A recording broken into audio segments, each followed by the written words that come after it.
మనం ఇప్పుడు TS07 Moto blogs Sunny దగ్గరికి వచ్చాము. ఈ సన్నీ ఏం చేస్తుండో చూడండి. సన్నీ మోటో బ్లాగ్స్నే దడదడలాడిస్తుంటాడు.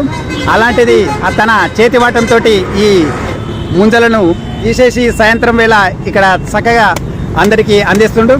అతని మాటల్లో సన్నీ చెప్పండి అన్న. ఏంటి ఇది? ఏముంది అన్న, బతకడానికి ఇక బతుకు కోసమే అంటవా? అంతే. ఈ ముంజలు ఎక్కడికి వెళ్ళి వస్తున్నాయి? మా ఊరికెళ్ళి వచ్చేస్తాయి. ఊరి పేరు రేపల్లెనే. రేపల్ల నుంచి వస్తాయి. ఓకే. ఇక్కడ ఉంటే వీళ్ళకు ఎన్ని గంటల నుంచి స్టార్ట్ చేస్తావు? ఇది 4కా?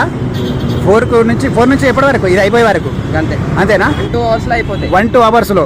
మరి ఎంత సంపాదిస్తావు అంటే అడిగితే ఏం చెప్తావు? వస్తే ఒక 3000. ఓకే. 3000 తోటి ఈ 2 గంటలు 3 గంటల లోపల అంతా అయిపోతుంది. ఓకేనా? రైట్. ఫిర్ మిలింగే.